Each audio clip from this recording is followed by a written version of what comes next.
Capital உறவுகளுக்கு இனிய காலை வந்தனங்கள். மீண்டும் ஒரு வணக்கம் கேபிட்டல் நிகழ்ச்சியின் வாயிலாக உங்களோடு இணைந்திருப்பதில் மிக்க மகிழ்ச்சி.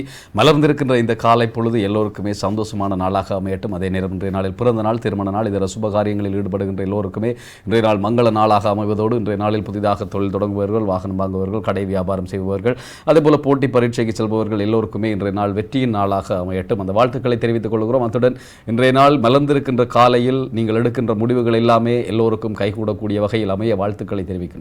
பொதுவாக நாங்கள் சொல்லக்கூடிய இன்னும் ஒரு மிக முக்கியமான அறிவித்தல் அல்லது அறிவுறுத்தல் என்று சொல்லலாம். கொரோனா தொடர்பாக விழிப்பாக இருங்கள், பாதுகாப்பாக இருங்கள், தேவையற்ற விதத்தில் வெளியே செல்வதை தவிர்த்து கொள்ளுங்கள். சரி, இன்றைய நாளில் வணக்கம் கேபிட்டல் நிகழ்ச்சியை என்னோடு தொகுத்து வழங்க கலையகத்தில் அமர்ந்திருக்கின்றார் என்னுடைய நண்பன் தர்ஷிகன். வணக்கம் தர்ஷிகன். வணக்கம். நலமாக இருக்கின்றீர்களா? ரொம்ப நலமாக இருக்கிறேன். நீங்கள் எப்படி இருக்கீங்க? நான் நலமாக இருக்கின்றேன். இந்த நாட்களில் மீண்டும் காண கிடைத்திருக்கிறது. நிச்சயமாக நேர்கள் அனைவருக்கும் இனிமையான காலை பொழுது வணக்கம். மழையுடனான காலையாக மலர்ந்திருக்கிறது இன்றைய காலை பொழுது. அவதானமாக சொல்லுங்கள். ஏற்கனவே தெளிவு சொன்னது போல இந்த கொரோனா தொடர்பில் நாங்கள் அவதானமாக இருக்க வேண்டும். அதே நேரம் இன்றைய தினம் மழையுடனான காலநிலையாக இருக்கிறது. எனவே அலுவலகங்களுக்கு செல்வோர், வேறு சில விடயங்களுக்கு செல்வோர், பரீட்சைகளுக்கு செல்ல இருக்கின்ற அந்த மாணவர்கள், நாளைய தினம் இறுதி பரீட்சையாக இருக்கிறது உயர்தர மாணவர்களுக்கு. எனவே அந்த மாணவர்கள் மிகுந்த அவதானத்துடன் செல்லுங்கள். பாதைகள் வழுக்கும் தன்மையை கொண்டிருப்பதாக காணப்படுவதால் நீங்கள் மிகுந்த அவதானத்துடன் செல்ல வேண்டிய ஒரு கட்டாயம் இருந்து வருகின்றது. எனவே அவதானத்துடன் செல்லுங்கள். அதே நேரத்தில் மறந்து விடாமல் இந்த கொரோனா தொடர்பிலும் விழிப்புணர்வுடன் இருக்க வேண்டும் என்கின்ற விடயத்தை காலை வேளையிலே நாங்களும் வலியுறுத்திக் கொள்ளுகின்றோம். இன்றைய தினமும் சந்தோஷமான ஒரு பொழுதாக மாறப்போகின்றது, மாறும் அப்படின்ற நம்பிக்கையில் தான் ஒவ்வொரு காலையும் விடிந்து கொண்டிருக்கிறது. அதுதான் எல்லோருடைய நம்பிக்கையாகவும் இருக்கிறது. இன்றைய பொழுது நிச்சயமாக எங்களுக்கு உற்சாகமான பொழுதாக மாற வேண்டும் அல்லது எங்களுக்கு சந்தோஷமான பொழுதாக இருக்க வேண்டும் அப்படின்ற நம்பிக்கை எல்லோரிடத்திலும் இருந்து கொண்டு அது எங்கள் கைகளில் தான் இருக்கிறது. நாங்கள் மேற்கொள்கின்ற ஒவ்வொரு நடவடிக்கைகளையும் பொறுத்து தான் அதனால் எவ்வாறு அமைய போகின்றது என்பதை தீர்மானிக்கப் போகின்றது. எனவே காலை வேளையிலே நாங்கள் நல்ல விடயங்களை சிந்திப்போம், நல்ல விடயங்களை யோசிப்போம். இல்லையா தலிஸ்? சந்தோஷம். அதே நேரம் இன்றைய நாளில் நாங்கள் வணக்கம் கேபிட்டல் நிகழ்ச்சியில் உங்களோடு பேச இருக்கிற விடயம் அல்லது இன்றைய நாளினுடைய பேசு பொருளாக இருக்கின்ற விடயம் என்னவென்று சொல்லி பார்க்கின்ற பொழுது, வருகிற நாட்களில் மழை காரணமாக அதிகமாக கடல் பெருக்குகள் ஏற்படுகின்றது. அதே போல பேரலைகள் ஏற்படுகின்றது. அதே போல கடந்த 2004ஆம் ஆண்டில் சுனாமி பேரலை 26ஆம் தேதி டிசம்பர் மாதத்தில் ஏற்பட்டது. அது கூட எங்களுடைய வாழ்வில் பல சவால்களை கொடுத்திருந்தது, பல பாடங்களை கொடுத்திருந்தது. அதே நேரம் பல்லாயிரக்கணக்கான உயிர்களையும் சொத்துக்களையும் நாங்கள் இழந்திருக்கின்றோம். அந்த இழப்புகளினூடாக நாங்கள் வந்தவர்கள், அனுபவங்களை கொண்டவர்கள். வருகிற நாட்களில் சரியான விழிப்புணர்வோடு இருக்க வேண்டும். இனி வருகிற நாட்கள் எல்லாமே கொஞ்சம் அனர்த்தங்கள் கூடிய நாட்களாகவே இருக்கும். மழை அனர்த்தமோ, புயலோ, வெள்ளப்பெருக்குகளோ அல்லது பேரலைகளோ எல்லாமே ஏற்படுவதற்கு வாய்ப்புகள் இருக்கின்றதாகவே எல்லாவற்றிலும் நாங்கள் எங்களை பாதுகாத்துக் கொள்வதற்காக நாங்கள் விழிப்பாக இருக்க வேண்டும். அதே நேரம் இத்தனை அனர்த்தங்கள் மத்தியில் கொரோனாவும் எம்மை தொடர்ந்து கொண்டுதான் இருக்கின்றதாகவே அந்த வைரஸ் கொரோனா தொடர்பிலும் நாங்கள் விழிப்பாக இருக்க வேண்டும். அதை தொடர்பாக இன்று நாங்கள் பேசப் போகின்றோம். உலக சுனாமி விழிப்புணர்வு நாளாக இன்றைய நாள் இருக்கின்றது. அதனால் அதை தொடர்பாக சேர்த்து இன்று நாங்கள் பேசலாம் என்று இருக்கின்றோம். நிச்சயமாக. அதாவது 2004ஆம் ஆண்டு இலங்கையிலே சுனாமி ஏற்பட்டது. இலங்கை மாத்திரமல்ல, உலகளாவிய ரீதியில் ஏற்பட்டது. குறிப்பாக ஆசிய நாடுகளை அண்மித்ததாக இந்த சுனாமி உருவாகி இருந்தது. சுமாத்ரா தீவுகளில் உருவாகிய இந்த சுனாமியானது அதிகளவான பேரிழப்புகளை கொண்டு வந்து சேர்த்திருந்தது. இலங்கையும் அதிலும் விதிவிலக்கில்லாமல் பல மக்கள் உயிரிழந்திருந்தார்கள். பல மக்கள் தங்களுடைய உடைமைகளை எல்லாம் உயிரிழந்திருந்தார்கள். எனவே அந்த சுனாமியினுடைய விழிப்புணர்வு தினமாக இன்றைய நாள் இருக்கின்றது. குறிப்பாக சுனாமிக்கு பின்னரான காலப்பகுதியில் இவ்வாறான ஒரு தினம் அனுஷ்டிக்கப்பட்டு வருகின்றது. குறிப்பாக சுனாமி தொடர்பான விழிப்புணர்வுகளை மக்கள் மத்தியில் ஏற்படுத்த வேண்டும் என்பதற்காக ஒவ்வொரு தினங்களும் உண்டாகப்படுவது வளமையாக இருக்கிறது. அதே போலதான் இந்த சுனாமிக்காகவும் சுனாமியினுடைய விழிப்புணர்வு, சுனாமியினுடைய தாற்பயம், சுனாமியினுடைய தாக்கம் என்பன பற்றி மக்கள் அறிந்திருக்க வேண்டும் என்பதற்காக இந்த உலக சுனாமி விழிப்புணர்வு நாள் அனுஷ்டிக்கப்பட்டு கொண்டிருக்கிறது.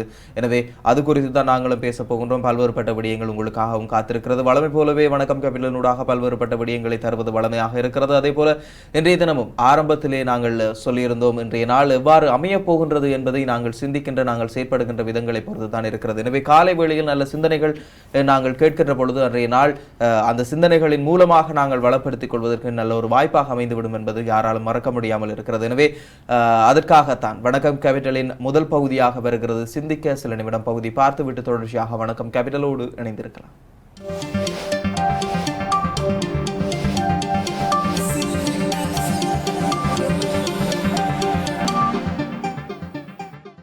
யாராவது உங்களை அவமானப்படுத்தினால் ஒரு அனுபவம் சேகரிக்கப்பட்டதென்று கருதுங்கள். யாராவது உங்களை அவமானப்படுத்தினால் ஒரு அனுபவம் சேகரிக்கப்பட்டதென்று கருதுங்கள்.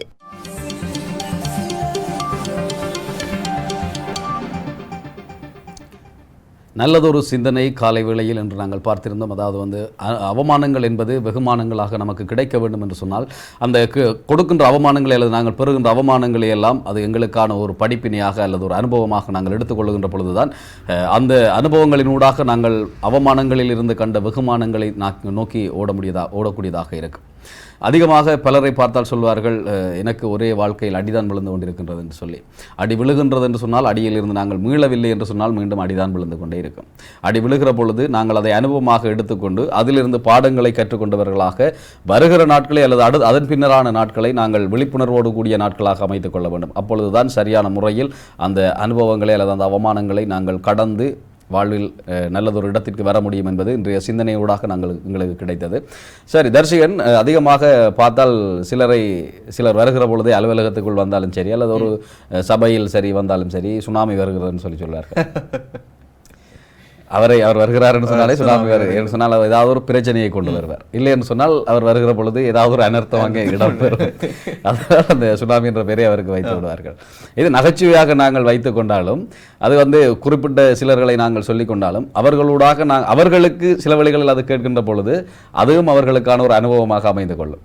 நிச்சயமாக இந்த இடத்துல ஒரு இடத்தை குறிப்பிடணும். என்ன அப்படின்னு சொன்னா, எங்களுடைய பாடசாலையினுடைய அதிபர் ஒருவருக்கு நாங்கள் சுனாமி அப்படின்னு சொல்லித்தான் பேர் சொல்லி அழைப்போம். அதாவது சுனாமி வருது அப்படின்னு மாதிரி சொல்லுவோம். என்னென்னு சொன்னா, அவர் வந்தாலே சும்மா தடல் படல் எல்லாத்தையும் அடிச்சு நொறுக்கிட்டு தான் போவார். வெளியில யாரும் நிக்கல, அது ரெண்டா அடிதான் அந்த மாதிரி இருக்கும். அப்ப அவருக்கு நாங்க சுனாமி அப்படின்னு சொல்ல நீங்க சொல்லும் போது அந்த ஞாபகம் வந்து சொல்லிக்கொண்டு, அதே போல எங்கட ஊர்ல ஒரு ஆளை சுனாமின்னு சொல்றாங்க. என்னதுன்னு சொன்னா, அவர் வந்து மாலை 6 மணிக்கு பிறகு அவருடைய வருகை இருக்கும். அந்த நேரம் அவர் வரைக்குள்ள வேலிகள் இருந்தா, கதியால் வேலிகள் இருந்தா அது எல்லாத்தையும் அவர் ஒரு பதம் பார்த்துட்டு தான் கிட்ட போவார். அது அவர்கிட்ட வளமையாகிட்டு அதால அவருக்கு சுனாமி என்று பெயர். இந்த ஒவ்வொரு இடங்கள்ல இந்த சுனாமின்னு சொல்லி நாங்கள் குறிப்பிடுகின்ற பொழுதெல்லாம் அந்த அனர்த்தம் என்கின்ற ஒரு விடயத்தையோ அல்லது ஒரு பிரச்சனை என்கின்ற ஒரு விடயத்தையோ நாங்கள் அங்கே வைக்கின்றோம். சரி, அந்த பிரச்சனை என்கின்ற பொழுது அல்ல அனர்த்தம் என்கின்ற பொழுது நாங்கள் என்று பார்க்க போகின்ற அனர்த்தம் கடலினூடாக நமக்கு கிடைக்கின்ற அனர்த்தங்கள். அதிகமான அனர்த்தங்கள் எல்லாம் வெளியிலே நாங்கள் பூமி அதிர்ச்சிகள், நிலநடுக்கங்கள், பூகம்பங்கள், எரிமலை வெடிப்புகள், மலை சறுக்கல்கள், மண் சரிவுகள் இப்படியெல்லாம் இருக்கின்ற பொழுது வெள்ளப்பெருக்கள் எல்லாமே புதிய அனர்த்தங்கள் அல்ல எங்களுக்கு. இவையெல்லாம் பழக்கப்பட்டிருந்தாலும் ஆனால் இந்த கடல் அனர்த்தங்கள் எப்பொழுதெல்லாம் எப்படி ஏற்படும் என்பது சில வேளைகளில் உடனடியாக கூற முடியாத விடயங்களாகி விடுகிறது. ஆகவே அதில் நாங்கள் எவ்வாறு விழிப்புணர்வோடு இருக்க வேண்டும் அல்லது கடற்கரையில் வாழுகிற மக்களுக்கு எவ்வாறான விழிப்புணர்வு தேவை என்பதை குறித்து நாங்கள் தொடர்ந்து பேசலாம். அதற்கு முன்பாக இறைவணக்கம் பகுதி காத்திருக்கிறது. இறைவணக்கம் பகுதியினூடாக சைவ சிந்தனை என்ன சொல்லுகிறது என்பதை பார்ப்போம்.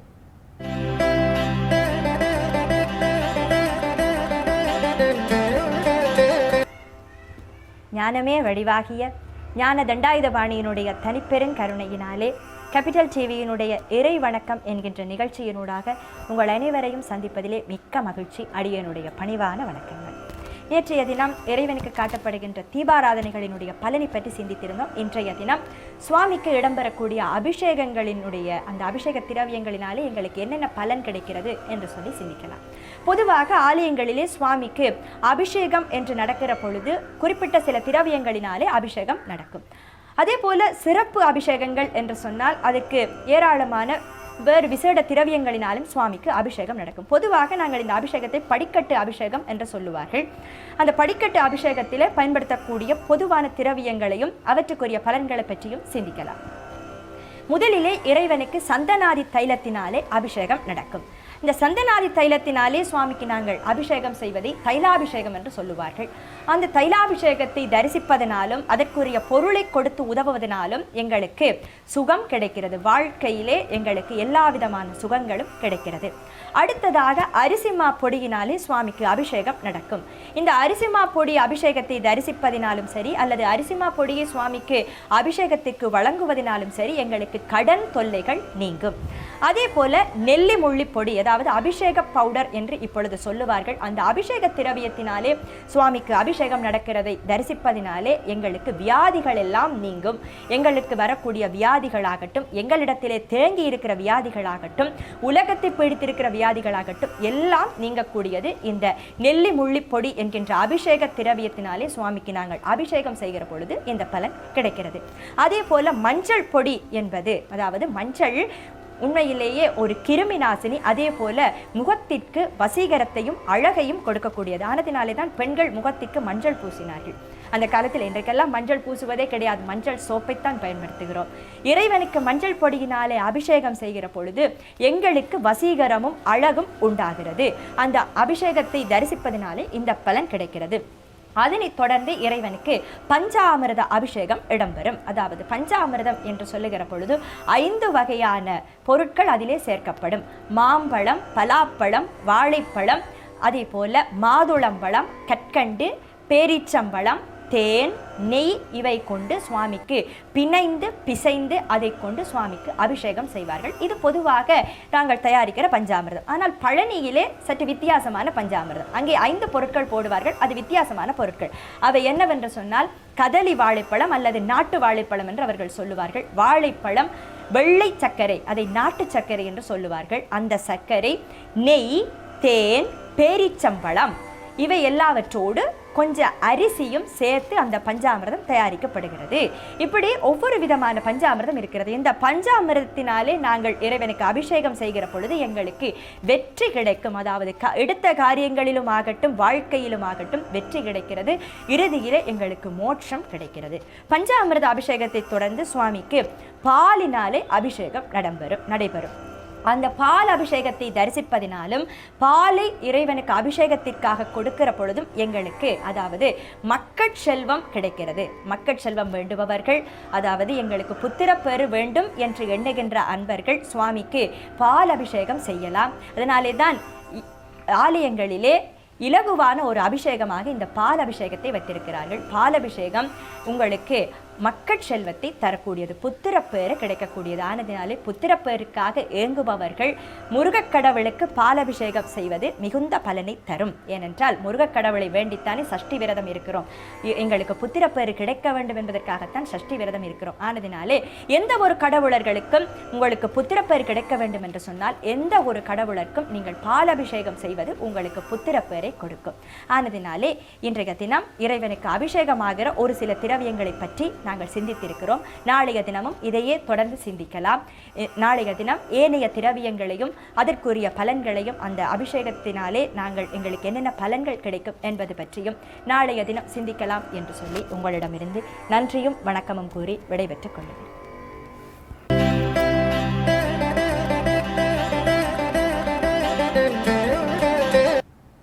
இறைவணக்கம் பகுதியில் சைவ சிந்தனை பகுதியை பார்த்துவிட்டு வந்திருக்கிறோம். ஆலயங்களிலே செய்யப்படுகின்ற இந்த அபிஷேகங்களுக்கான காரணங்களும் அதற்கு பின்னால் இருக்கின்ற அந்த வேண்டுதல்களும் குறித்து அழகான முறையில் சொல்லியிருந்தார். தொடர்ச்சியாக நாங்கள் நிறைய விஷயங்கள் பேச போகின்றோம். அதற்கு முன்னர் இறைவணக்கம் பகுதியில் மற்றொரு பகுதியாக இருந்து கொண்டிருக்கிற கிறிஸ்தவ சிந்தனை பகுதி காத்து கொண்டிருக்கிறது. பார்த்துவிட்டு தொடர்ச்சியாக இணைந்திருக்கலாம்.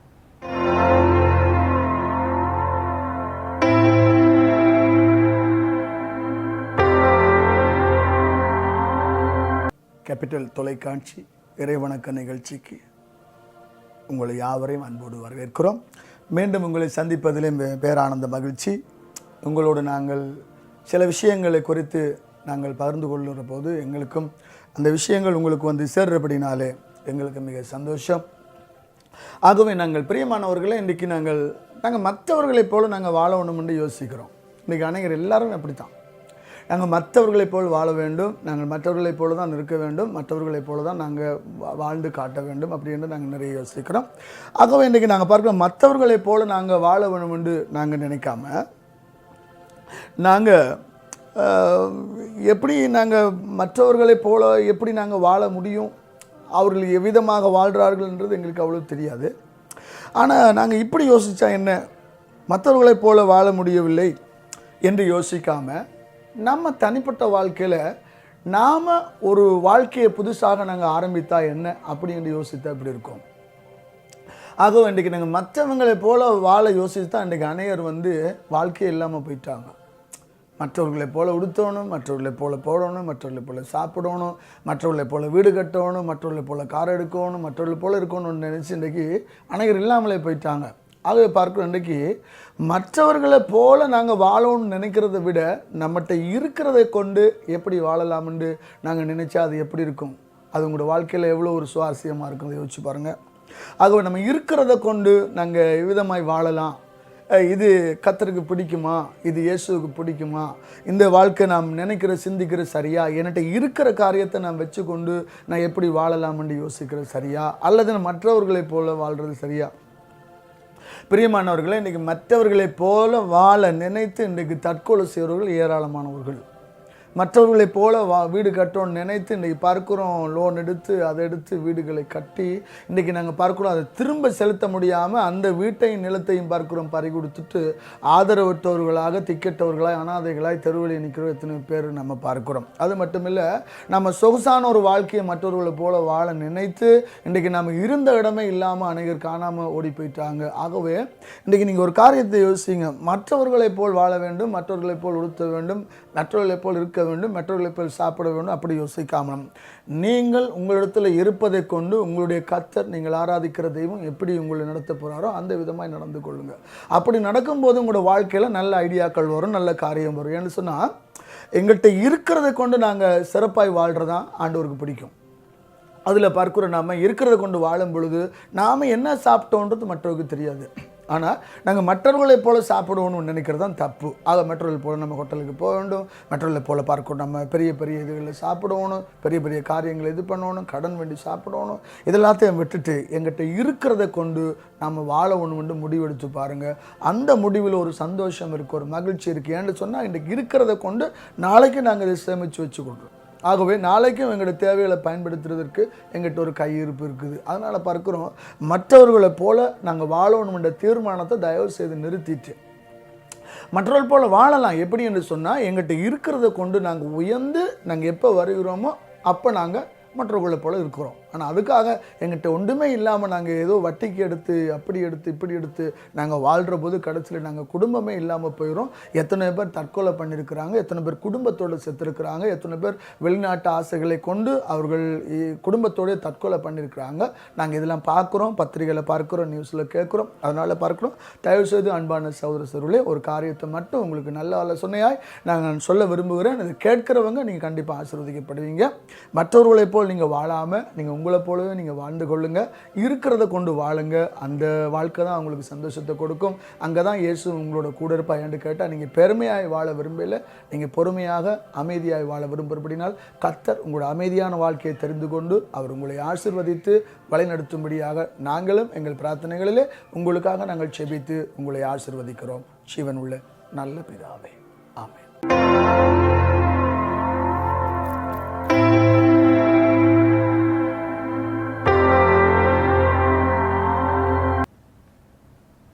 கிறிஸ்தவ சிந்தனைகளை பார்த்திருந்தோம். இன்றைய நாளில் கிறிஸ்தவ சிந்தனை கூட நமக்கு சொன்ன விடயம் என்னவென்று சொன்னால், நாங்கள் எங்களுடைய வாழ்க்கையை மற்றவர்களைப் போல வாழ வேண்டும் என்கின்ற அந்த எண்ணத்திலிருந்து மாறி நாங்கள் எமக்கான ஒரு வாழ்க்கை, எம்முடைய வாழ்க்கையை நமக்கான வாழ்க்கையாக அமைத்துக் கொள்ள வேண்டும்.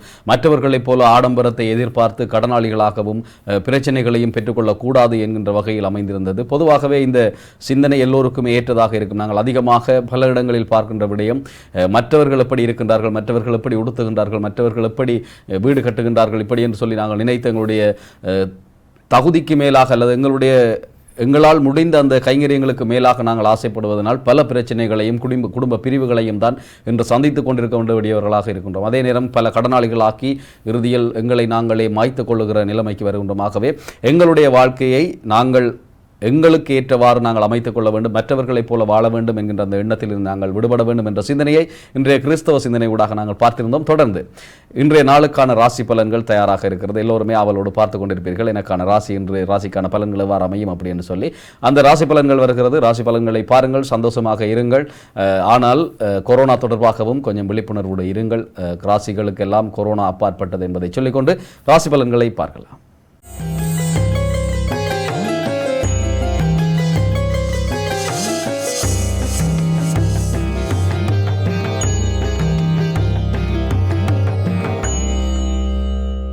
கேபிட்டல் தொலைக்காட்சி நேயர்களுக்கு எனது பணிவான வணக்கம். இன்றைய நாள் 2020ஆம் ஆண்டு 11ஆம் மாதம் 5ஆம் தேதி வியாழக்கிழமை. இன்றைய நட்சத்திரம் திருவாதிரை, ராசி மிதுனம். இன்றைய சுப நேரம் காலை 7:34 முதல் 9:04 வரை. ராகு காலம் பிற்பகல் 1:34 முதல் 3:04 வரை. நேயர்களே, இன்றைய 12 ராசிகளுக்கும் உரிய பொது பலன்களை பார்ப்போம். மேடராசி அன்பர்களே, மேன்மை பொருந்திய ராசியான மேடம் இன்றைய நாளிலே மிக மிக மேன்மையாகவே விடிந்திருக்கின்றது. இன்றைய நாளிலே உங்களுக்கு மிகுந்த சிறப்பை தரும் நாளாக இன்றைய நாள் மலர்ந்திருக்கின்றது. அதிகமான லாபம் தரக்கூடிய நாள், சந்தோஷம் தரக்கூடிய நாள், மகிழ்ச்சியை முழுமையாக தரக்கூடிய நாளாக இருக்கின்றது. அது உங்களுடைய செயற்பாட்டை பொறுத்தே அமைந்திருக்கின்றது. நீங்கள் பிழையான செயற்பாட்டில் பிழையான கர்மங்களை செய்தால் நிச்சயம் அது வருந்தக்கூடியதாக இருக்கும். நல்லதை நினைத்து நல்ல கர்மங்களையும் நன்மை தரக்கூடிய செயற்பாட்டையும் உங்களுடைய உறுதியான மனநிலை கொண்டு இன்றைய நாளிலே நீங்கள் நற்கர்மம் மாற்ற வேண்டும். உங்களுடைய தொழில் முயற்சியை நீங்கள் ஊக்கமாகவும் மிக ஆர்வமாகவும் செய்து முடிக்க வேண்டும். அதனால் நிறைந்த லாபமும் வெற்றியும் புகழும் உண்டாகக்கூடியதாக இருக்கும். இன்றைய நாள் மிகச் சிறப்பான நாளாக விடிந்திருக்கின்றது. வியாபாரத்தில் அதிக முன்னேற்றம் தென்படும். கல்வி சமூகத்தாருக்கு கல்வியில் மேம்பாடடையக்கூடிய வாய்ப்புகள் உண்டு. உயர் பதவிகள் உண்டாகும். உயர் பதவி முயற்சிகளை நீங்கள் இன்றைய நாளிலே ஆரம்பிக்கலாம். அவை உங்களுக்கு வெற்றி தருபவையாக அமையும். ஆகவே இன்றைய நாள் மிகச் சிறப்பான நாளாகும். இடபராசி அன்பர்களே, இன்றைய நாளிலே நீங்கள் மிகுந்த ஆர்வத்துடன் செயல்பட போகின்றீர்கள். நீங்கள் எடுக்கின்ற முயற்சிகள் உங்களுக்கு மிகவும் வெற்றி தரக்கூடிய அமையும். ஆனால் பகையும் தடைகளும் ஏற்படக்கூடிய வாய்ப்புகள் உண்டு. விமர்சனங்கள் உண்டாகும். அந்த விமர்சனங்களை கேட்டு நீங்கள் மன உளைச்சல் அடையக்கூடாது. விரக்தி நிலை தோன்றக்கூடாது. உங்களுடைய செயற்பாட்டிலே கண்ணாக இருங்கள். உங்களுடைய கர்மத்தையே நீங்கள் ஆற்ற வேண்டும் என்ற அந்த எண்ணத்தோடு நீங்கள் செயல்படுங்கள். இன்றைய நாள் உங்களுக்கு ஒரு அற்புதமான நாளாக விடியும். கண்டிப்பாக இன்றைய நாளிலே அதிக லாபம் உங்களுக்கு கிடைக்கக்கூடிய வாய்ப்பு உண்டு. அதனை சரியாக பயன்படுத்தி நீங்கள் வெற்றி கொள்ளுங்கள். மிதுன ராசி அன்பர்களே, இன்றைய நாளிலே நீங்கள் சில கர்மங்களை தகாத கர்மங்களில் ஈடுபடக்கூடிய வாய்ப்புகள் வரலாம். அப்படி செய்து விடாதீர்கள். நீங்கள் செய்யப்போகின்ற கர்மத்தை எண்ணி பார்த்து சிந்தித்து செயல்படுத்துவதுதான் முக்கியம்.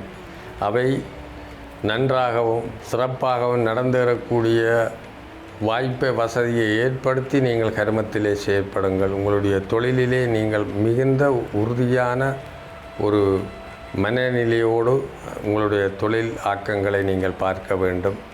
அப்படி பார்ப்பதால் உங்களுக்கு நிச்சயமாக இன்றைய நாள் ஒரு தன்னிறைவு கண்ட நாளாக இருக்கும். வியாபாரத்தில் ஓரளவு மந்த நிலை இருந்தாலும் கூட உங்களுடைய திருப்தி உங்களுக்கு போதும் என்ற அளவுக்கு ஓரளவுக்கு திருப்தி காணக்கூடிய சிறப்பு இன்றைய நாளிலே உங்களுக்கு உண்டாகும். கடகராசி அன்பர்களே, நிறைந்த ஒரு நாளாக இன்றைய நாள் உங்களுக்கு விடிந்திருக்கின்றது. பொருளாதாரத்தில் நீங்கள் மேம்படக்கூடிய வாய்ப்புகள் உண்டு. நிறைய பணப்புழக்கம் இன்றைய நாளிலே உங்களுடைய கையிலே இருக்கும். நீங்கள் மற்றவர்களுக்கு கொடுத்து இன்புற்று அவர்களையும் சந்தோஷப்படுத்தி நீங்களும் சந்தோஷமாக இன்றைய நாளிலே இருக்கக்கூடிய வாய்ப்புண்டு. மங்களகரமான நிகழ்வுகளுக்கும் காரியங்களுக்கும் அடித்தளமாக இன்றைய நாள் உங்களுக்கு விடிந்திருக்கின்றது. ஆகவே தடைபட்டு போன கர்மங்கள் எல்லாம் நிறைவேறக்கூடிய வாய்ப்புள்ள நாளாக அமைந்திருக்கின்றது. இதனை சரியாக நீங்கள் பயன்படுத்தி அறிந்து தெரிந்து ஆக்கத்துடன் நீங்கள் செயல்படுவீர்கள். ஆனால் இன்றைய நாள் அசைக்க முடியாத ஒரு ஆரோக்கியமான நாளாகும். சிம்மராசி அன்பர்களே, சிக்கல்கள் மிகுந்த நாளாக இன்றைய நாள் உங்களுக்கு வந்திருக்கின்றது. ஆகவே அதை பற்றி நீங்கள் யோசிக்காதீர்கள். அதனால் நீங்கள் தாக்கப்பட போவதில்லை. ஆனால் மனதிலே விரக்தி ஏற்படும். விரக்தி ஏற்பட்டால் வெறுப்பு வரும். அந்த வெறுப்பினூடாக நீங்கள் சில கர்மங்களை செய்ய முடியாத நிலைக்கு போகலாம். ஆனால் அவைகளை நிதானமாக சிந்தித்து செயல்படுங்கள். எந்த கர்மத்தையும் நீங்கள் பாதியிலே விடுவது நன்றல்ல, அது ஒழுங்கும் அல்ல. ஆகவே நீங்கள் நினைத்தால் நடக்காத ஒன்றுமில்லை. உங்களுடைய மனோநிலையும் மனோதைரியமும் உங்களை ஒரு நல்வழியில் இட்டு சென்று உங்களுடைய கர்மங்களை நிறைவேற்றக்கூடிய சந்தர்ப்பத்தை தரும். அதை எண்ணி நீங்கள் செயல்படுங்கள். இன்றைய நாள் உங்களுக்கு சிறப்பான நாளாக மலரும். கன்னிராசி அன்பர்களே, இன்றைய நாள் ஆர்வம் மிகுந்த நாளாக உங்களுக்கு விடிந்திருக்கின்றது. பணம் சம்பாதிப்பதில் நீங்கள் அதிக கவனம் எடுப்பீர்கள். நிறைய பணம் சம்பாதிக்கக்கூடிய வாய்ப்பும் உண்டு. ஆனால் நிறைந்த அலுப்பும் அலைச்சலும் நிச்சயமாக உங்களுக்கு உண்டு.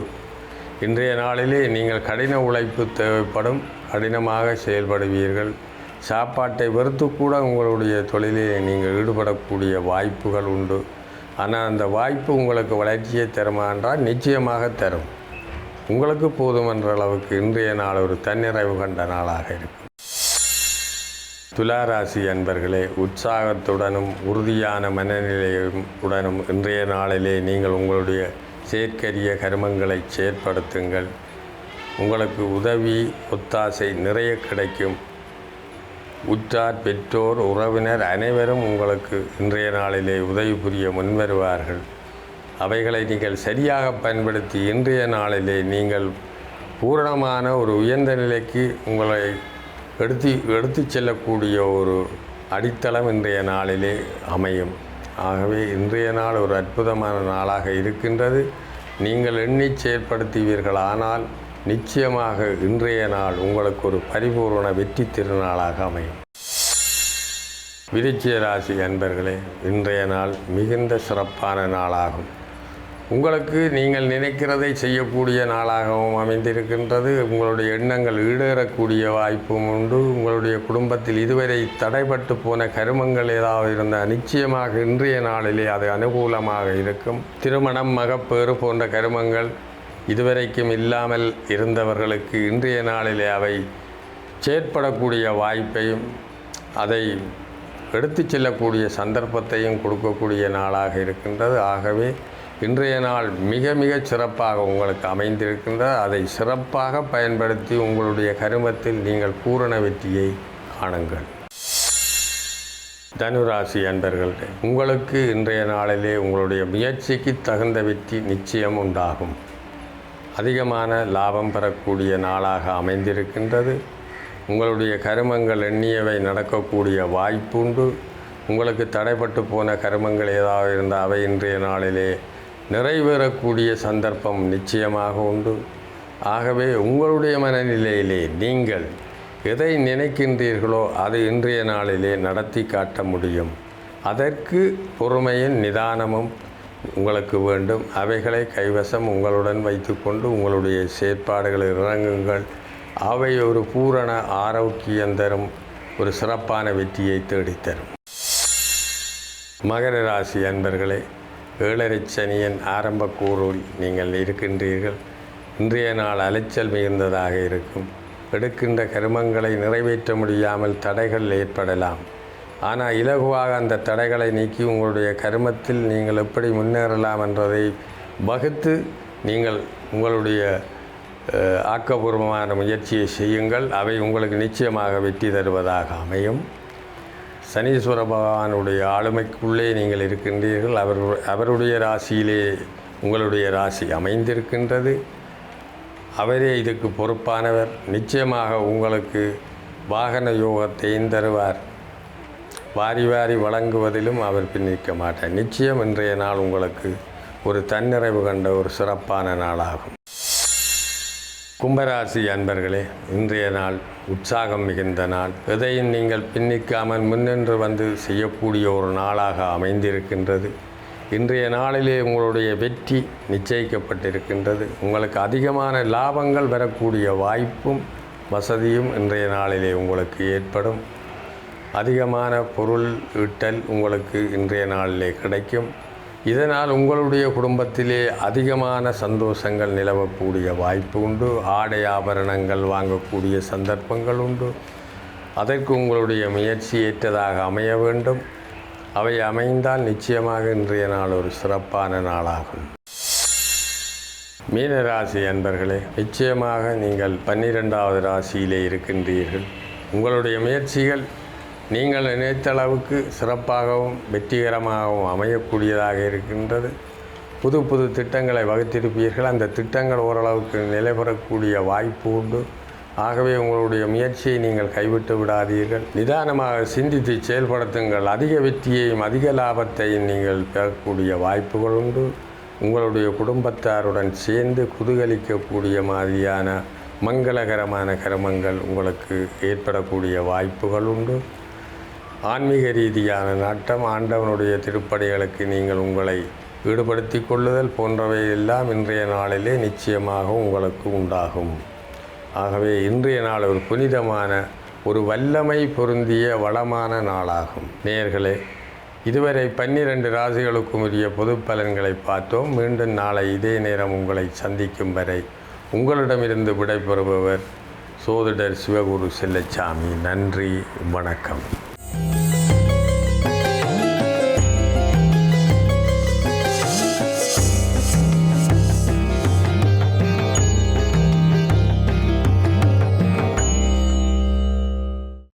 காலை நேர பிரதான செய்திகளை தொடர்ந்து மீண்டும் இணைந்திருக்கின்றோம் வணக்கம் கேபிட்டல் நிகழ்ச்சியில். இன்று வணக்கம் கேபிட்டலில் நாங்கள் பேசுகின்ற விடயமாக இருக்கின்ற விடயம் உலக சுனாமி விழிப்புணர்வு நாளாக இருக்கிறது. அது தொடர்பாக நாங்கள் பேசிக்கொண்டிருக்கின்றோம். கடல்சார் அனர்த்தங்கள் தொடர்பாக பேசுகின்ற பொழுது சில வேளைகளில் பாருங்கள் தர்ஷிகன், இந்த அதிகமாக கடல் கரையில் இருக்கின்ற கரையோர மக்கள் அதிகமாக பிரச்சனைகள் சவால்களுக்கு முகம் கொடுக்கின்றது என்று சொன்னால், இவர்கள் தொழிலுக்கு செல்லுகின்ற வேளைகளில் ஏற்படுகின்ற புயல்கள், கடலில் ஏற்படுகின்ற புயல்கள், காற்று, சூறாவளிகள், இவற்றில் அவர்களுடைய படகுகள் திசை மாறி செல்வதும், சில வேளைகளில் படகுகள் கவிழ்ந்து போவதும் வளமையாகி கொண்டிருக்கின்றது. அதிகமாக கடலில் ஏற்படுகின்ற அனர்த்தங்களாக இவை இடம்பெற்றும். வருடம் முழுவதுமே இந்த அனர்த்தங்கள் இருந்து கொண்டே இருக்கின்றது. காற்று வீசுகின்ற திசைகளுக்கெல்லாம் இந்த பிரச்சனைகள் ஏற்படும்.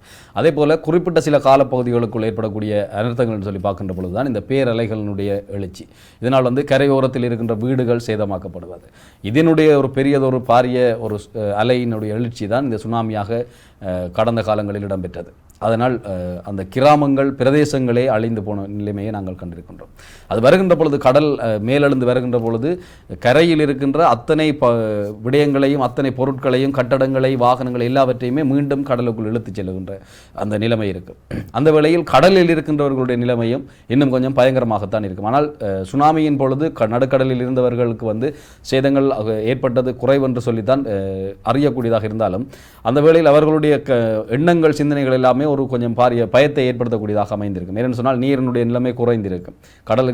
கரைக்கு நீர் வந்த பொழுது நடுவில் நீரினுடைய அளவு குறைந்திருக்கும். அந்த வேளையில் அவர்களுக்கு ஒரு பயபீதி ஏற்பட்டிருக்கும். அதே போல இந்த சுனாமி ஏற்படுவதற்கு முன்னர் கடலினுடைய நீர் உள்வாங்கப்படுகின்ற பொழுது, தரை அதிகமாகிக் கொண்டிருக்கின்ற பொழுது மக்கள் தரை அதிகமாக இருக்கின்றது சொல்லி கடலை நோக்கி நகர்வார்கள்.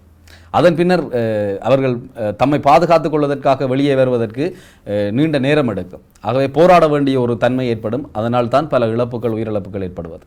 அதே போல் அசண்டை இனமாக இருப்பது, அதாவது அதிகமாக இந்த கடல்சார் அனர்த்தங்களுக்கான விழிப்புணர்வுகள் கொடுக்கப்பட்டு கொண்டே இருக்கும். எந்த இடத்தில் எந்த அனர்த்தம் ஏற்பட இருக்கின்றது என்பதெல்லாம் முன்கூட்டியே சொல்லப்பட்டு கொண்டிருக்கும். ஆனால் அதை அசண்டை இனமாக எடுத்துக்கொள்வதனாலும் அதிகமான இழப்புகள் சந்திக்க நேரிடுகின்றது. இப்படி அனர்த்தங்கள் ஏற்படுவதற்கு ஒரு என்ன சந்தர்ப்பங்கள் இயற்கையில் இருக்கின்றதோ அதை விட அனர்த்தங்களினால் இழப்புகளை சந்திப்பதற்கு மக்களுடைய அசண்டை இனமும் ஒரு காரணமாகி விடுகிறது என்பதுதான் தவிர்க்க முடியாத உண்மையாகி விடுகிறது. சரி, இது தொடர்பாக தொடர்ந்து பேசுவதற்கு முன்னர் வணக்கம் கேபிட்டலின் அடுத்த பகுதி, வரலாறுகளில் நடந்த நிகழ்வுகளில் இன்றைய நாளில் நடந்த வரலாற்று நிகழ்வுகளை பார்க்கலாம். இன்றைய நாளில் பகுதி, அதை தொடர்ந்து நாங்கள் பேசுவோம்.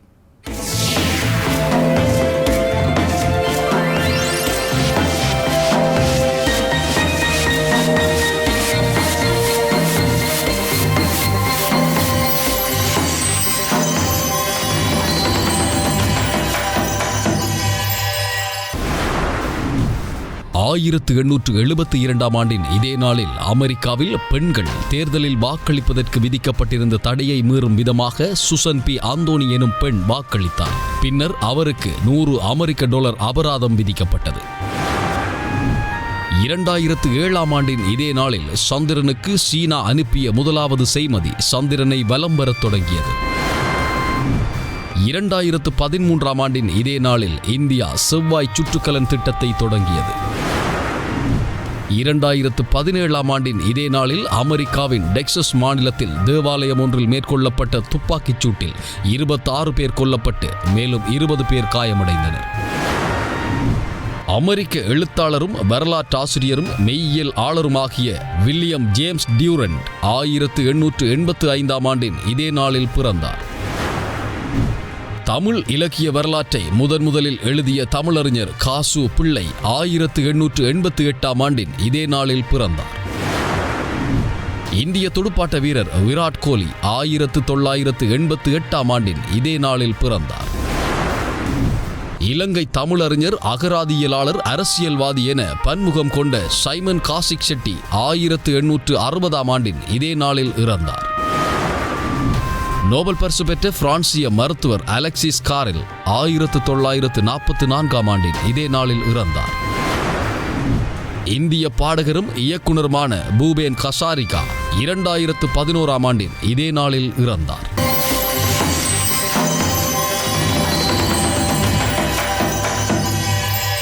இன்றைய நாளில் பகுதியை பார்த்துவிட்டு தொடர்ச்சியாக வணக்கம் கேபிட்டலோடு இணைந்திருக்கிறோம். இன்றைய நாளில் பல்வேறுபட்ட நிகழ்வுகள் நடைபெற்றது. வரலாற்றிலே அந்த வரலாற்று நிகழ்வுகளின் தொகுப்பாக இன்றைய நாளில் பகுதி அமைந்திருந்தது. நாங்கள் பேசிக்கொண்டிருக்கின்றோம் இந்த உலக சுனாமி விழிப்புணர்வு நாள் தொடர்பில் நாங்கள் பேசிக்கொண்டிருக்கிறோம். குறிப்பாக சொன்னது போல இந்த சுனாமியின் காரணமாக மக்களினுடைய அசண்டையினம் அல்லது அவதானமின்மை காரணமாகவும் பல உயிரிழப்புகள் ஏற்பட்டிருக்கின்றது என்பதும் உண்மையான ஒரு விடயமாகத்தான் இருக்கிறது. 2004 ஆண்டு இலங்கையில் உலகளாவிய ரீதியில் ஒரு சுனாமி ஏற்படுகிறது. குறிப்பாக ஆசிய நாடுகளை ஆண்டியதாக அந்த சுமாத்ரா தீவில் ஏற்படுகின்ற அந்த நிலநடுக்கம், கடலுக்கடியில் ஏற்பட்ட நிலநடுக்கத்தின் காரணமாக அந்த சுனாமியானது ஏற்படுகிறது. ஆசிய கண்டத்தில் இருக்கின்ற சில நாடுகளில் அதிகளவான பாரிய உயிரிழப்புகளை ஏற்படுத்திய சுனாமியாக 2004 ஆண்டு சுனாமி காணக்கூடியதாக இருக்கிறது. அதன் பின்னரான காலப்பகுதியில் ஜப்பானில் ஒரு சுனாமி ஏற்படுகிறது. பொதுவாகவே நாங்கள் இந்த 2004 ஆண்டு சுனாமியை பார்க்கின்ற வழியில் அதிகளவாக இந்த காணொளிகள் எல்லாம் வந்தது குறைவாக இருக்கிறது என்று சொன்னால், அப்போது இருந்த காலகட்டத்தில் அந்த சூழ்நிலையில் காரணமாக அந்த காணொளிகள் எல்லாம் நாங்கள் பார்ப்பதற்கு கிடைக்கவில்லை எங்களுக்கு. நாங்கள் குறிப்பாக ஒரு சிலர் அந்த நேரடியாக பார்த்த காட்சிகள் தான் அங்கே இருந்தது. ஆனால் ஜப்பானில் ஏற்பட்ட சுனாமி நாங்கள் பார்க்கின்ற வேளையில் அதிகளவான காணொளிகள் வழியாக இருந்தது. இன்றளவிலும் நாங்கள் யூடியூப் தளத்தில் நாங்கள் பார்க்கின்ற வேளையில் அதிகளவாக இந்த ஜப்பானினுடைய சுனாமி ஏற்பட்ட காணொளிகளை நாங்கள் காணக்கூடியதாக இருக்கிறது. அங்கே ஏற்பட்ட அந்த காணொளிகள் அந்த சுனாமியினுடைய தாக்கத்தை பார்க்கின்ற வேளையில் மிகப்பெரிய ஒரு மனதிலே ஒரு பயத்தை உண்டு பண்ணக்கூடிய காட்சிகளாகத்தான் மாறியிருந்தது. கிட்டத்தட்ட 4 மாடி கட்டிடங்கள் எல்லாம் சரிந்து விழும் காட்சிகளை எல்லாம் நாங்கள் காணக்கூடியதாக இருக்கிறது. இவ்வாறு தான் ஒரு கடற்கோளினுடைய அனர்த்தம் இருக்கும் என்பது நாங்கள் கண்கூடாக கண்ட ஒரு விடயமாக இருக்கிறது. குறிப்பாக நாங்கள் வரலாறுகளிலே படித்திருக்கிறோம், வரலாற்று விடயங்களிலே நாங்கள் படித்திருக்கிறோம். இந்த கடற்கோள்கள் ஏற்பட்டதாக வரலாறுகள் சொல்லிக் கொண்டிருக்கிறது. அந்த வரலாற்றுகளையெல்லாம் நாங்கள் வரலாறுகளாக வெறுமனே படித்துத்தான் இருக்கின்றோம். ஆனால் நாங்கள் கண்கூடாக பார்க்கின்ற விடயம் இப்பொழுது அந்த ஜப்பானில் ஏற்பட்ட சுனாமியை நாங்கள் கண்கூடாக பார்த்திருந்தோம். அதற்கு முன்னர் 2004 ஆண்டு ஏற்பட்ட சுனாமியையும் பல பேர் கண்கூடாக பார்த்திருந்தார்கள். அதில் இருந்து தப்பி பிழைத்தவர்கள் பல பேர் என்றும் வாழ்ந்து கொண்டிருக்கிறார்கள். அவர்களுடைய அனுபவங்களை கேட்டால் அவர்கள் எவ்வாறு தப்பி இருக்கிறார்கள் என்கின்ற விடயம் மிகவும் ஒரு வேதனைக்குரிய ஒரு விடயமாக இருக்கும். மரங்களை பிடித்து தப்பி இருக்கிறார்கள். அதே நேரத்தில் அவர்கள் ஆடைகளின்றி தப்பிய நிலையில் கூட பல பேர் இருந்திருக்கிறார்கள். பெண்கள் கூட பனைமரங்களிலும் தென்னை மரங்களிலும் ஏறி தப்பின கதைகள் எல்லாம் அவர்கள் சொல்லுகின்ற பொழுது மிகுந்த மனவேதனைக்குரிய ஒரு கதையாக இருக்கிறது. கடற்கோள் ஏற்படுகின்றது குறிப்பாக இந்த பூமிக்கடியில் இருக்கின்ற இந்த தட்டுக்கள், புவி தட்டுக்கள் என்று சொல்வார்கள். அந்த தட்டுக்களின் நகர்வுகளின் காரணமாக அல்லது தட்டுக்களின் அசைவுகளின் காரணமாகத்தான் இந்த கடற்கோளானது ஏற்படுகின்றது. இந்த தட்டுக்கள் மெல்ல அசைகின்ற பொழுது கடல் நீரானது உள்வாங்கப்படுகின்றது. உள்வாங்கப்பட்டு அந்த தட்டுக்கள் மீண்டும் மேலே எழும்பும் பொழுது அல்லது மீண்டும் அசைக்கின்ற பொழுது அங்கே இருக்கின்ற அந்த ஒரு அதிர்வுடன் கூடியதாக கடல் நீரானது அப்படியே வெளியில் வருகின்றது. கிட்டத்தட்ட ஒரு பனை உயரத்திற்கும் அல்லது கிட்டத்தட்ட 25-30 அடி உயரத்துக்குமான அந்த அலைகள் கரையை நோக்கி வருகின்றது. கரையை நோக்கி வருகின்ற பொழுது மிக வேகமாக வருகின்றது. அதே நேரத்தில் வந்த வேகத்தில் இருக்கின்ற பொருட்களை மனிதர்களோடு சேர்த்து கட்டிடங்களை எல்லாவற்றையும் சேர்த்து உள்ளே இழுத்து செல்லக்கூடிய ஒரு நிலைதான் ஏற்படுகின்றது. எனவே இந்த கடற்கோள் குறித்து நாங்கள் விழிப்புணர்வுடன் இருக்க வேண்டும். 2004 சுனாமிக்கு பின்னர் இந்த கரையோர பிரதேசங்களில் எல்லாம்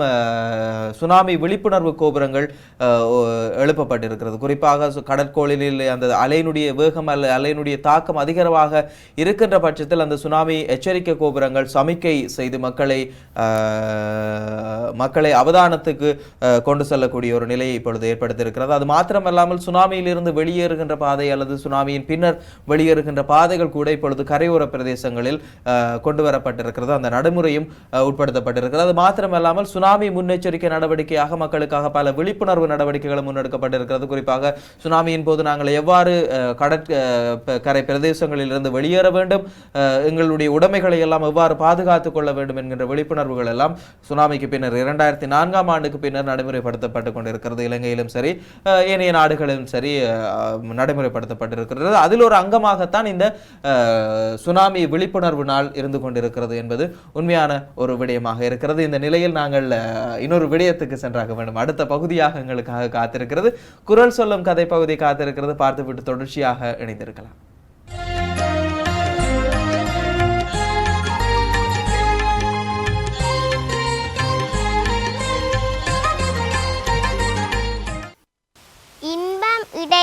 இடையராது ஈண்டும் அவா என்னும் துன்பத்துள் துன்பங்கடின்.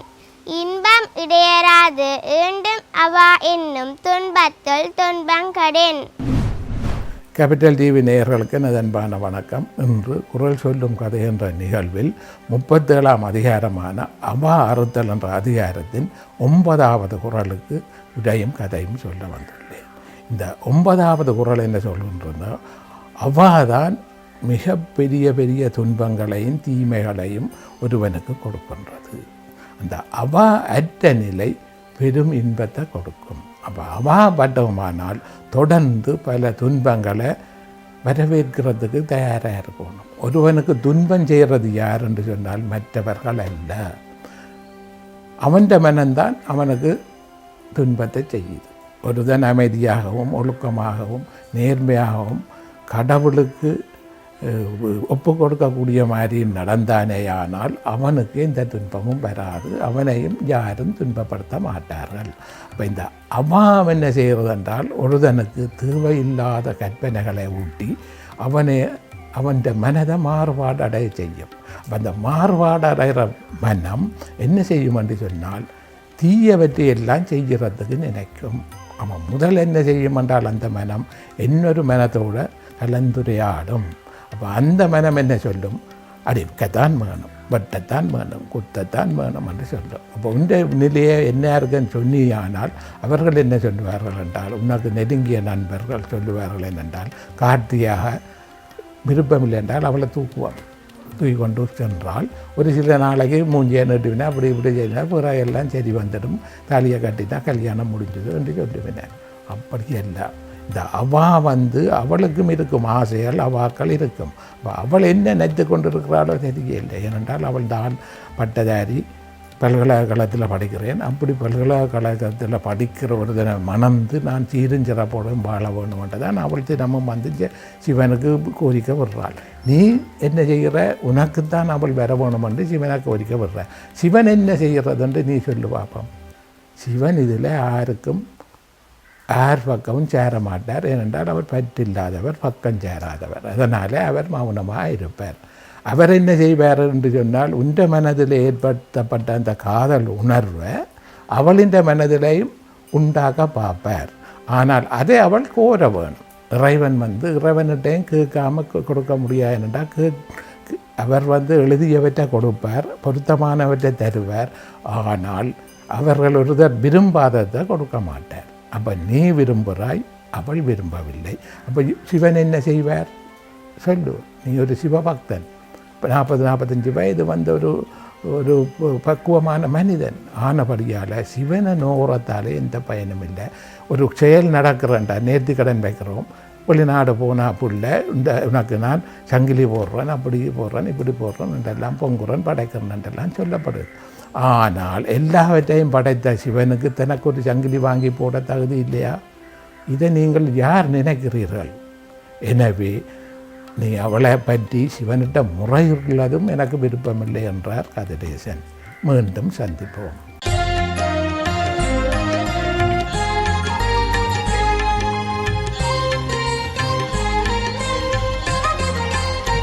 குரல் சொல்லும் கதை பகுதியை பார்த்துவிட்டு மீண்டும் இணைந்திருக்கின்றோம் வணக்கம் கேபிட்டல் நிகழ்ச்சியில். இன்று நாங்கள் பேசிக்கொண்டிருக்கின்ற விடயமாக அமைந்திருக்கின்றது இந்த கடல்கோள் என்று சொல்லப்படுகின்ற அல்லது பேரலைகளில் ஏற்படுகின்ற பேரவலங்கள் அல்லது பேர் அனர்த்தங்கள் என்று சொல்லப்படுகின்ற சுனாமியின் விழிப்புணர்வு நாள் இன்று இருக்கின்றது. உலக ரீதியாக அனைவருக்குமே இந்த விழிப்புணர்வு கொடுக்கப்படுகிறது. ஒரு விடயம் ஏற்படுவதற்கு முன்னர் தான் அதற்கான விழிப்புணர்வை கொடுப்பார்கள். ஏனென்று சொன்னால் வரும் முன் காப்போம் என்பதற்கமைய நாங்கள் வெள்ளம் பெற முதல் அணை கட்டிக்கொள்ள வேண்டும் என்பது போல இனி வருகிற நாட்கள் மழையோடு கூடிய பேரலைகள் ஏற்படுகிற வெள்ளப்பெருக்குகள் ஏற்படுகிற இடிகள் ஏற்படுகிற இப்படி பல அனர்த்தங்கள் ஏற்படுகிற நாட்களாக இருப்பதனால் இந்த விழிப்புணர்வுகள் எல்லோருக்குமே தேவை என்பதை முன்கூட்டியே நமக்கு சொல்லிக் கொண்டிருப்பார்கள். இப்பொழுதெல்லாம் இந்த கொரோனா தொடர்பான விழிப்புணர்வுகள் கூட பல அமைப்புகளால் முன்னெடுக்கப்பட்டு கொண்டிருக்கின்றது. இதற்கு முன்னரும் கொரோனா வந்திருந்த வேளைகளில் அந்த விடயங்கள் எடுக்கப்படவில்லை. ஆனால் இப்பொழுதெல்லாம் அதிகமாக அந்த விழிப்புணர்வுகள் கொடுக்கப்பட்டு கொண்டிருக்கிறது. காரணம் இது அதிகமாக சமூகத்தில் பரவலாக இருப்பதனால் இந்த சமூக பரவலினும் அதிகரிக்காமல் இருப்பதற்கு மக்கள் செய்ய வேண்டிய விடயங்களை தெரியாத மக்களுக்கு சொல்லிக் கொண்டிருப்பார்கள். நாங்கள் தொலைக்காட்சிகளில் பல பல விடயங்களை சொல்லிக் கொண்டிருப்போம், வானொலிகளில் பல விடயங்கள் சொல்லப்பட்டு கொண்டிருக்கும், பத்திரிகைகளூடாக பல விடயங்கள் சொல்லப்பட்டு கொண்டிருந்தாலும் இந்த விடயங்கள் எல்லாம் எல்லோரையும் சென்று அடைகின்றதா என்று பார்த்தால் இல்லை என்று தான் சொல்ல முடியும். ஏனென்று சொன்னால் இன்று வரை ஊடகங்களை நாடாத பல இடங்கள் இருக்கின்றன. ஊடகங்களூடாக கிடைக்கின்ற செய்திகளை கொண்டு அதிலிருந்து வெளிப்படைந்து கொள்ள முடியாத பல இடங்கள் இருக்கின்றன. அந்த இடங்களுக்கெல்லாம் இந்த அமைப்புகளூடாக கொடுக்கப்படுகின்ற விழிப்புணர்வுகளூடாக அவர்களும் பாதுகாத்துக் கொள்ளப்படுகின்றார்கள் என்பதுதான் உண்மை. ஆகவே ஒவ்வொரு இடங்களிலும் கொடுக்கப்படுகின்ற விழிப்புணர்வுகளினூடாக நாம் பெற்றுக்கொள்ள வேண்டிய விடயம் என்னவென்று சொன்னால், இந்த விழிப்புணர்வு செய்திகளினூடாக எனக்கு என்ன பிரயோஜனம் இருக்கிறது, அந்த விடயங்களை நாங்கள் பெற்றுக்கொள்கிற பொழுது நாமும் அந்த அனர்த்தங்களில் இருந்தோ அல்லது அந்த பிரச்சனைகளில் இருந்தோ நம்மை பாதுகாத்துக் கொள்ளக்கூடியதாக இருக்கும். இந்த சுனாமி 2004ஆம் ஆண்டு வந்த பொழுது ஒரு கவிதை போட்டி ஒன்றில் நான் பங்கு பெற்றிய பொழுது தர்ஷிகன் ஒரு கவிதை ஒன்று எழுதிய ஞாபகம் இருக்கின்றது.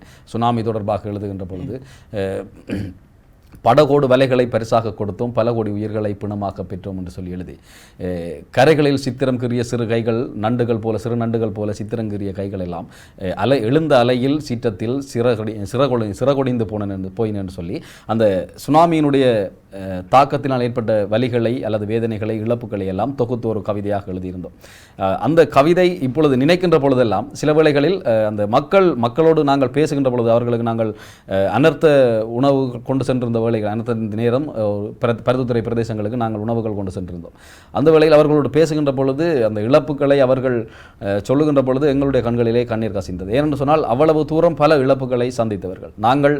அதிகமாக இலங்கை தமிழர்கள் என்று சொல்லுகின்ற பொழுது இந்த இயற்கை அனர்த்தங்களால் ஏற்பட்ட இழப்புகளோடு இன்னும் பல இழப்புகளையும் நாங்கள் கண்டுதான் இன்று வந்திருக்கின்றோம். மரணம் என்கின்ற விடயத்தை இன்று வரை நாங்கள் காணாத ஒரு புதிதான விடயமாக இல்லை. ஆகவே இழப்புகள் எவ்வளவு தூரம் இருந்தாலும் அந்த இழப்புகளை கடந்து நாங்கள் வாழுகின்ற பொழுது அந்த வாழ்க்கையில் நாங்கள் இழந்த இழப்புகளினூடாக பெற்ற அனுபவங்களை கொண்டு வாழுகின்ற வாழ்க்கையிலாவது எங்கள் இருப்புகளை நாங்கள் தக்க வைத்துக் கொள்ள வேண்டியவர்களாகவே இருக்கின்றோம். ஆகவே ஒவ்வொரு விடயங்களையும் இந்த கடல் பேரனர்த்தங்கள் ஏற்படுகின்றது என்று சொன்னால் அதிகமாக நான் சொன்னது போல மக்களுடைய அசண்டை, இந்த சுனாமி ஏற்படுகின்ற பொழுது கூட கரையோர நீர், அதாவது கடல் நீர் உள்வாங்கப்பட்ட பொழுது மக்கள் எல்லோருமே மீன்களை அள்ளுவதற்காக கடல்களுக்கு ஓடியவர்கள் தான் அதிகமானவர்கள் இறந்தார்கள். ஏனென்று சொன்னால் தரையில், அதாவது கடல் நீரானது உள்ளே செல்லப்படுகின்ற பொழுது கரையில் மீன்களுடைய நிலை அதிகமாக இருந்தது. என்று சொன்னால் இந்த கடல் அதிகமாக ஆழம் குறைந்த பகுதிகளில் அதிகமாக மீன்கள் இருக்கும். காரணம் அது கண்ட மேடையாக இருப்பதனால் அங்கே தான் இனப்பெருக்கம் ஏற்படும். கடலினுடைய ஆழம் குறைந்த பகுதி, அங்கே சூரிய வெப்பம் அதிகமாக இருக்கும், உணவுகள் அதிகமாக இருக்கும். அந்த இடத்தில் மீன்கள் தங்களுடைய வெப்பம் இருப்பதனால் இனப்பெருக்கத்திற்கு ஏற்ற இடம் என்று சொல்லி மீன்கள் அதிகமாக அந்த கரைகளில் இருக்கும். இப்பொழுது நீர் உள்வாங்கப்படுகின்ற பொழுது அந்த இடங்களில் இருந்த மீன்கள் எல்லாம் இலகுவாக மக்களுடைய கரங்களுக்கு பிடிபடுகிறது. மக்கள் ஆவலாக ஓடுகின்றார்கள். இந்த பணம் கொட்டுகின்ற பொழுது பணத்தை எடுப்பதற்கு ஓடியவர்கள் கட்டடத்துக்குள் நசிப்பட்டது போலதான் இந்த சுனாமியில் தெரிந்த மீன்களை எடுக்க சென்ற வேளையில் அது அனர்த்தத்தில் ஏற்கனவே விழிப்புணர்வு இல்லாத காரணத்தினால் அந்த இழப்புகள் ஏற்பட்டது. ஆனால் இனி வருகிற நாட்களிலும் அவ்வாறான இழப்புகள் ஏற்படாமல் இருக்க வேண்டும் என்று சொன்னால் பட்ட சூடு கண்ட பூனை அடுப்பங்கரையை நாடாதுன்றது போல சில அனர்த்தங்களை, சில இழப்புகளை கண்டு வந்தவர்கள் தொடர்ந்தும் அதற்குள் நாங்கள் இருக்கக்கூடாது என்பதுதான் இன்று இந்த சுனாமி மாத்திரமல்ல, நாங்கள் கொரோனாவுக்கும் கொடுக்கக்கூடிய அழகான விழிப்புணர்வு இதுதான், இந்த தருணம் தான். ஏனென்று சொன்னால் நாங்கள் ஏற்கனவே பல அனர்த்தங்கள், பல பிரச்சனைகள், பல நோய்கள், யுத்தங்கள் எல்லாவற்றுக்குள்ளாலும் இழப்புகளை சந்தித்து இன்று உயிரோடு இருக்கின்ற நாங்கள் இனி வருகின்ற இந்த கொரோனாவுக்குள்ளும் நம்மை பாதுகாத்துக் கொள்வதற்காக அல்லது இந்த இழப்புகளை சந்திக்காமல் இருப்பதற்காக நம்மை நாமே பாதுகாத்துக் கொள்ள வேண்டியவர்களாக இருக்கின்றோம் என்பதையும் இந்த இடத்தில் சொல்லிக் கொள்ளலாம். தொடர்ந்து பேசலாம். வணக்கம் கேபிட்டலின் இறுதி பகுதி ஆரோக்கிய வாழ்வு வருகிறது. அதை பார்த்துவிட்டு தொடர்ந்து பேசுவோம்.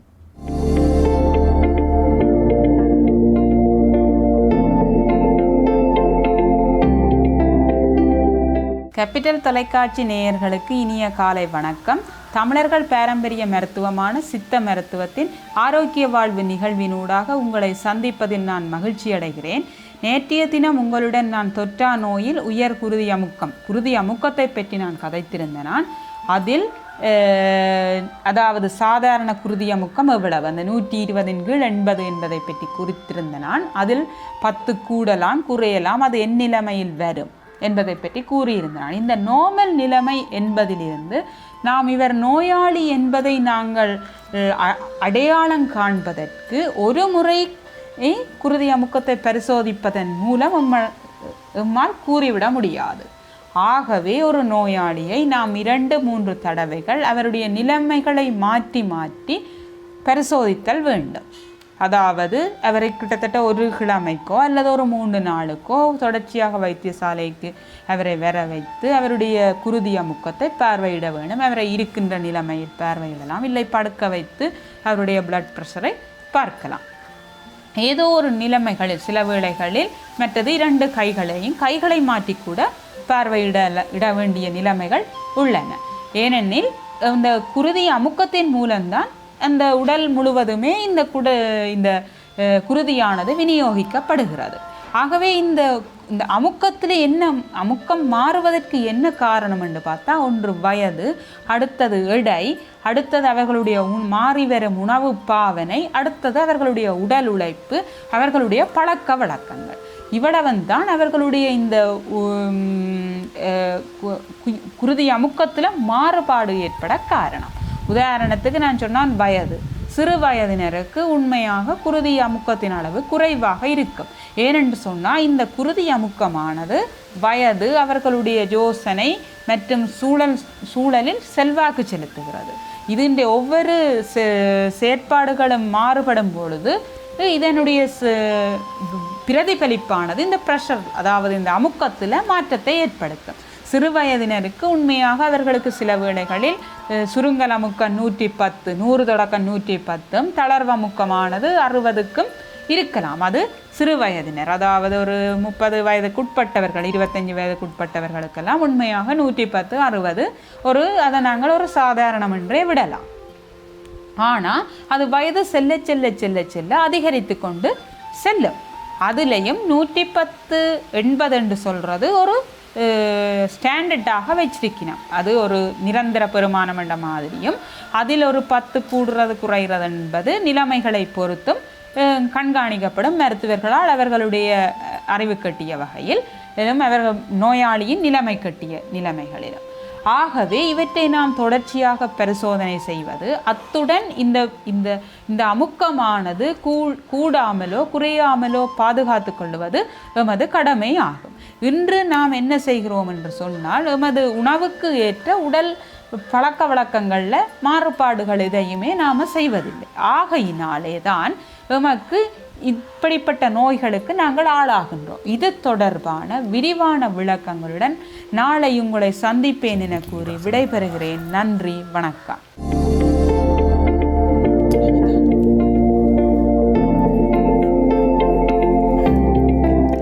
வாழுகின்ற வாழ்க்கையில் எங்களுடைய ஆரோக்கியம் என்பது மிக முக்கியமாக இருக்கிறது. இந்த வேளையில் கூட இயற்கை உணவுகள் அல்லது இயற்கையாக அமைந்த மருந்து வகைகள் என்பது எங்களுக்கு எப்பொழுதுமே சால சிறந்ததாக இருக்கும். அந்த வகையில் ஆரோக்கிய வாழ்வு பகுதியில் கூட நாங்கள் ஒவ்வொரு நாளும் ஒவ்வொரு விதமான விடயங்களை கொடுத்து கொண்டிருக்கின்றோம். அந்த விடயங்கள் எல்லாமே எங்களுக்கு ஏதோ ஒரு வகையில் என்றோ ஒரு நாள் உதவும் என்பதுதான் அதுவும் ஒரு உண்மையாக இருக்கிறது. சரி, நாங்கள் தொடர்ந்து பேசலாம். இந்த இயற்கை அனர்த்தங்களில் வருகின்றது சுனாமி விழிப்புணர்வு நாள் என்று இருக்கின்றது. கடல் சால் அனர்த்தங்கள் தொடர்பாக பேசிக்கொண்டிருக்கின்ற வேளையில் இந்த அனர்த்தங்கள் கடலில் ஏற்படுகின்ற பொழுது நாங்கள் இடங்கள், அதாவது எங்களுடைய குடியிருப்புகளிலிருந்து நாங்கள் எவ்வாறு பாதுகாப்பாக வெளியேறலாம் என்கின்ற ஒரு விடயமும் இருக்கின்றது. அதிகமாக கடல் அலைகள் வெளிக்கிட்டு விட்டால், அதாவது பேரலைகள் தொடர்ந்து வந்து கொண்டிருக்கும். அந்த வேளையில் மக்கள் அதிகமாக அலைகளுக்குள் சிக்காமல் இருப்பதற்கு, அவர்கள் இலகுவாக வெளியேறிக் கொள்வதற்கு இந்த கடற்கரைகளில் இருக்கின்ற பிரதேசங்களில் இருக்கின்ற வீடுகள் அதிகமாக நெருக்கமாக இருப்பதை நாங்கள் காணலாம். எங்கு பார்த்தாலும் இந்த கடல் கரையோர பிரதேசங்களில் இருக்கின்ற வீடுகளை பார்த்தாலும் அதிகமாக நெருக்கமான வீடுகள் இருக்கும். காரணம், கடல் தொழில் செய்பவர்கள் அதிகமாக இருப்பவர்கள் எல்லோருமே அந்த கடற்கரையிலேயே வீடுகளை அமைத்து விடுவார்கள், அது தொழிலுக்காக அமைத்து விடுவார்கள். அதனால் அந்த இடங்கள் எல்லாமே அதிகமான நெருக்கமான குடியிருப்புகள் இருக்கும். நெருக்கமான குடியிருப்புகள் இருக்கிற வேளைகளில் அலைகள் எழுகின்றது என்று சொன்னால், உடனடியாக வெளியேற வேண்டும் என்று சொன்னால் அந்த இடங்களிலிருந்து வெளியேறுவது கூட மிக கடினம். ஆகவே நாங்கள் அமைத்துக் கொள்ளுகிற வீடுகள் இருக்கின்ற பாதைகள் எல்லாவற்றையுமே சரியான முறையில் நாங்கள் செய்து கொள்ள வேண்டும். அதாவது ஏனென்று சொன்னால், நாங்கள் திடீரென்று ஒரு அனர்த்தம் ஏற்படுகிறது என்று சொன்னால் நாங்கள் வெளியேறிக் கொள்வதற்காக இது ஒரு முற்போக்கு சிந்தனையாக நாங்கள் எடுத்துக்கொள்ள வேண்டிய விடயம். அதே போல இந்த வலைகள், கடலில் நாங்கள் பயன்படுத்துகின்ற வலைகளாக இருக்கலாம் அல்லது வள்ளங்களாக இருக்கலாம், இவற்றை நாங்கள் செல்லுகின்ற பாதைகள் அல்லது நாங்கள் இருக்கின்ற குடியிருப்புகளுக்கு அருகில் அதிகமாக நாங்கள் அதை வைத்து விடுவோம். இவை கூட நம்மை வெளியேறுவதற்கு தடைகளாகிவிடும். ஆகவே அந்த விடயத்திலும் நாங்கள் பாதுகாப்பாக இருக்க வேண்டும். அதே போல அதாவது அனர்த்தம் தொடர்பாக ஒரு செய்தி கொடுக்கப்பட்டால் அதற்கான சரியான முன்னாயத்தங்களை நாங்கள் செய்து கொள்ள வேண்டும். அதன் பின்னர் தான் நாங்கள் என்னத்தை எடுப்பது என்னத்தை விடுவது என்று தெரியாமல் எங்களுடைய பொருட்கள் என்று அதை கட்டிப்பிடித்துக் கொண்டிருந்து இறுதியாக அந்த பொருட்களுடைய கடலுக்குள் செல்ல வேண்டிய நிலைமை ஏற்பட்டுவிடும். ஆகவே ஒரு விழிப்புணர்வு தொடர்பான செய்தி உங்களுக்கு தரப்பட்டால் அந்த செய்திகள் பெற்றுக்கொண்டதனுடன் நீங்கள் செயற்பாடுகளில் ஈடுபட வேண்டும். ஏனென்று சொன்னால், அடுத்த கட்டம் எப்பொழுது நடக்கும் என்று தெரியாமல் இருப்பதனால் அதற்கான முன்னாயத்தங்களை நாங்கள் செய்து கொண்டு எங்களுடைய பாதுகாப்பை உறுதிப்படுத்திக் கொள்ள வேண்டியவர்களாகவே இருக்கின்றோம். சரி, அதே போல கடலுக்குள் இருப்பவர்கள், கடல் தொழில் செய்பவர்களை அதிகமாக பாருங்கள். இந்த மழை காலங்கள், புயல் காலங்களில் அதற்கான அறிவுறுத்தல்கள் தரப்படும். இன்று பலத்த காற்று வீசும், திசை மாறுகிறது காற்று, இந்த வேளைகளில் கடலுக்கு செல்பவர்கள் உங்களுடைய பாதுகாப்பை உறுதிப்படுத்திக் கொண்டு சொன்னால் அந்தண்டு அதிகமான தொழிலாளிகள் கடலுக்குள் செல்வார்கள். அது என்ன புயல் அவங்க சொல்கிறதெல்லாம் போய் அப்படின்னு சொல்லிட்டு போகிறவர்கள் தான் அதிகமாக இருக்கும். செல்லுகின்ற பொழுது சுழலில் மாட்டிக்கொள்வதும் படகுகள் கவிழ்ந்து போவதும் வளமையாகி விடுகிறது. ஆகவே சின்ன அறிவுறுத்தல் தரப்பட்டாலும் அதில் இருக்கின்ற பாரிய இழப்புகள் அல்லது பாரிய அனர்த்தங்களில் இருந்து தான் நாங்கள் விடுபட வேண்டும் என்பதற்காக அந்த செய்திகள் தரப்படுகிறது. அதை சரியாக கருத்தில் கொண்டு செயற்பட வேண்டியது ஒவ்வொருவருடைய கடமையாகவும் இருக்கின்றது.